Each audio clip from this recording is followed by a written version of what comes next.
Hello there, welcome to another episode of World of Warships Legends with Ungainly Titan. And we're on the Benson and I finally managed to hit something with it, but I'll get back to that in a moment. The July update has appeared on World of Warships Legends and there's some kind of interesting changes. Obviously there's a new campaign and I didn't get the Atlanta, I got slightly more than halfway through.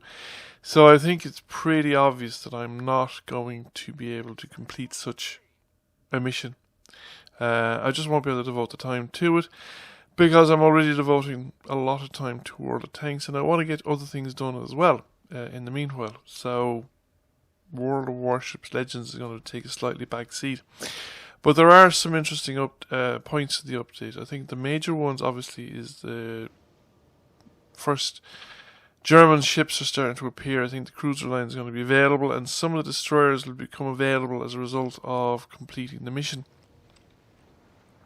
Or parts of the mission. Not altogether sure on that. The personal battle results. So player service record is starting to appear, which will show your sort of total damage, win-loss ratio, ships sunk, that kind of thing. I personally prefer a breakdown of your damage output with the different types of damage, including spotting damage on the actual battle screen. I think it'd be more valuable than aggregates on the service record. The service record isn't completely useless. I mean, I'm sure you could find some metric on the service record to track in order to improve your performance. However, the big changes are the balance changes, in my opinion. They are making considerable changes to the balance of the game. First of all, they're reducing the time to flip capture points, both in the standard battle and in the domination battles. And in the 4-cap domination battle, they're actually reducing the score to win, so 750 points will win. They're also reducing the value of kills. So destroying a ship is going to reduce the enemy's point total by fewer points, and it's going to gain fewer points than previously on your ship. I think all of these things will make the capture points more valuable. But I think mostly they're... in fact, they'll make the capture points a lot more valuable. It'll become far more significant capturing locations than sinking ships in this particular case. That may be unsatisfactory, though. I think the problem is that I think it's just the timing issue. I think the longer game is better. However, the other change that they've made is they have for the maps, Archipelago, Ring, Strait, and Big Race, they're increasing the spawn distance 10% further apart. And the spawn points for opposing battleships are moving 10% further away in Trident, Neighbours, Estuary, and Haven. They actually may prove to be the more significant element of the changes. I think the YOLOing behaviour is a result of the closeness, the proximity which everyone spawns, rather than as a result of the capping mechanics, or the value of the capping mechanics, or the value of the shipping mechanics. I think the dissatisfactory thing with points not winning is more due to the fact that there isn't enough time sometimes for the winning, shall we say, for the points to reach the automatic win condition in some cases. Anyway, back to the battle. As I think I might have mentioned at the start, the Mahan kind of totally skewed my expectations about destroyers in this game for a while, because I think the first 5 games of the Mahan I had 2 to 3 games where I got like 90k damage in the games. Now it turns out that was sort of the high end of a freak result from my perspective, really, because I think looking back at the videos that I have of the Mahan still, I have one of them that I didn't show, but there's a couple of other videos where I was just keeping track of them just to keep track of the kind of points damage that you do, and I was sort of doing sort of 15 to 25, 30k. Sort of normally. Obviously you were also having games where you were doing nothing. You just get blown up at the start or whatever. You run around a corner into 2 cruisers and a destroyer or something like that. And they happen often enough as well. However,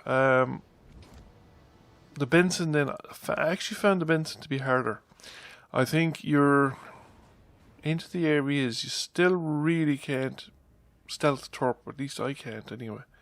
If you're close enough to torpedo them, you're close enough to be spotted, and so you're launching your torpedoes at long range, and they always seem to be able to respond and pull something out of the fire or change course or whatever, and then you're not going to hit them because it's 39 to 40 seconds later. You're also running into ships with radar,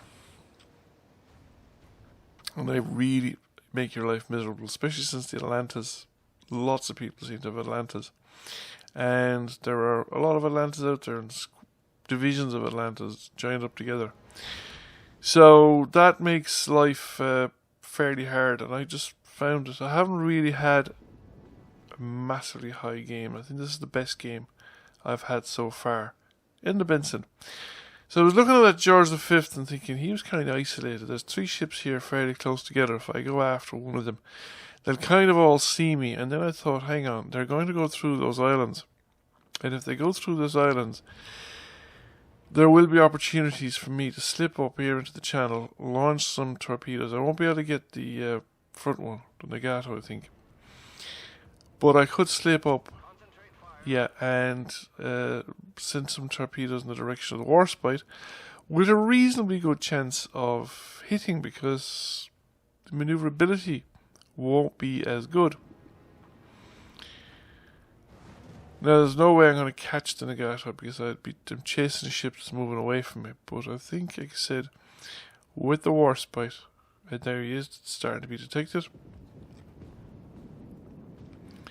there is a possibility of actually getting something done. Now, I am detected at the moment, which is a bit unfortunate. I was hoping to be able to launch them undetected. So we launch some torpedoes in the general direction which we think the Warspite's going to be, and we pull out of line of sight of everybody before anyone's a chance to react to us, because they're already engaged in a ship. So I'm going to go away from there. That's my opportunity done, I think. And anyway, it'll be a minute and 22 seconds before I'll have torpedoes available again. So I think, okay, let's open up the distance a bit. Let's wait for the torpedoes to reload. Things are looking bad for the team, though. They were practically outnumbered 2-1. Well, maybe not 2-1, but we're certainly outnumbered and we're losing ships fast. Then I see this New Mexico and I think to myself, this is an opportunity here. This guy is coming around the back of that island, and I should be able to get the island, keep the island between me and him, and get within torpedo range before he really notices my presence, or almost as soon as he notices my presence. So I get to fish in the water before he's a chance to react to them, and it's as good a chance to hit as I'm going to get. So I'm thinking, okay, we stick close to the island. We're going to come around the corner of the island with her. It's going to be close though. I should actually probably slow down to give myself time to ready the torpedoes. Although it's 14 now. I thought it was worth a chance. I'm not quite loaded, but there he is. So I'm going to be a bit longer here than I was comfortable with. However, he hasn't responded or reacted, so we launch, and we might as well launch a second salvo in case he reacts, because I thought he's about to change course or something. And then I start steering away, getting out of the line of sight again, so I'm no longer spotted by the New Mexico. And I'm coming around and I'm looking at those torpedoes and I'm thinking, this is looking really good. Some of these are bound to hit. He's not changed course, he's not done anything. So let's zoom in if we can see what's going on here. And okay, so that's it. Half his health taken away straight away, and he's flooding, and he's continuing to flood. And I'm thinking, okay, now I need to get a second salvo of torpedoes into him, because he's going to flick his damage control. There's no way that his damage control is on cooldown, because he's not being engaged. And he's still flooding. Now I brought the ship to a halt because we have 28 seconds, 27 seconds on the reload and the torpedoes, and I don't want to close in the distance until... but he's not changed course either. And you know, it didn't occur to me in the game, and it didn't occur to me the first time I watched this, but watching it again, I'm beginning to wonder, is this a guy with a rubber band on his... Is this guy gone AFK? Did he put the ship into... well, no, he wouldn't need a rubber band, actually. He just needs to set the speed and just let her off. I have a feeling this guy's currently AFK. The ship's moving. So he was obviously in charge of it not so long ago, but he's not doing anything. Guns aren't responding. They're not swiveling to point at the ship that's shooting at them. He never triggered his, whatchamacallit, his repair crew to stop the flooding. So, and he's just cruising into the map border now. While, you know, I don't know if he's still flooding. Don't know if he is, like, but if we can get a hit on him, we'll finish him. And there, no, not too far. This looks better, and there she goes.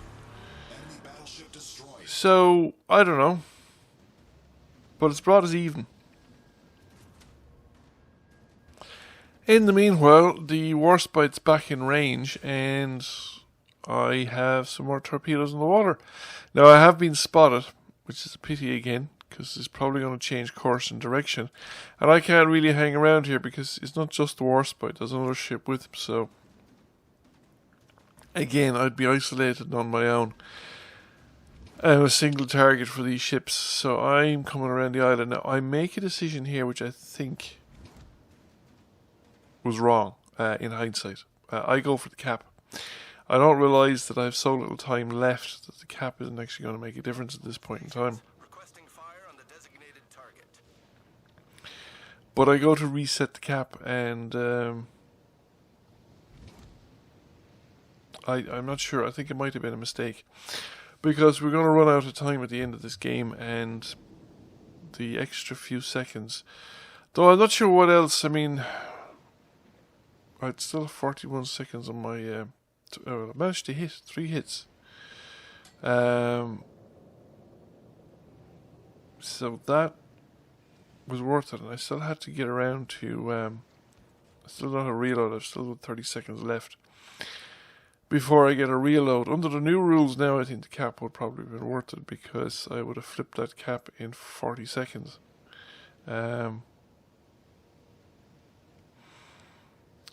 So was going for the cap at this point, and then I turned the ship around. Now I don't currently, when I turn around, have a firing solution on the Warspite, because the Warspite's the one. I mean, in theory I can hit him, but in practice I need to get further. Further over to the left, more to whatever. Western side of the map. Now I should have a firing solution on the Warspite if I turn in. So we turn in the ship, we bring it around, and yes, and it's a better firing solution as well, because we're closer, and she's burning too. Burning quite nicely. So, oh yes, he's used his damage control. Brilliant. So we drop another fire on him, which is absolutely excellent, because now he's probably going to burn to death, and I'm not going to need the torpedoes at all. So that takes out the Warspite. So we have one ship left. You know, I don't know if it would have made much difference. It's the one ship left is the Colorado, and the trouble is he's a bit far away, and I don't have torpedoes in the tubes. So if I had probably not fired my torpedoes, would it have made a difference? I don't think so. Actually, now that I think about it. Because we're now down to, what, less than half a minute. And there's the Colorado. 41 seconds. Probably not, because even if I had torpedoes in the water, they wouldn't have reached them before the end of the game. So what I was actually thinking about at this stage was, could I reach him with the ship before the end of the game and get a ram in right at the last second? But I don't have enough time. Although I will have, probably by the time I had reached, I might have torpedoes available. I'm starting to get within range of his secondaries just when the battle ends, and we are, about 40 points short. There it is now, 77,000 damage. Don't know what the team result is, don't know what the battle points were. So I came number 2 by experience, along with our King George V, which had a high caliber and Dreadnought. I'm not sure what the other one is. Anyway, thanks for watching. I hope you enjoyed the video. If you did and find it interesting, please give it a like and a share. If you've not already done so, please subscribe to the channel. I'll catch you all again soon. Bye for now.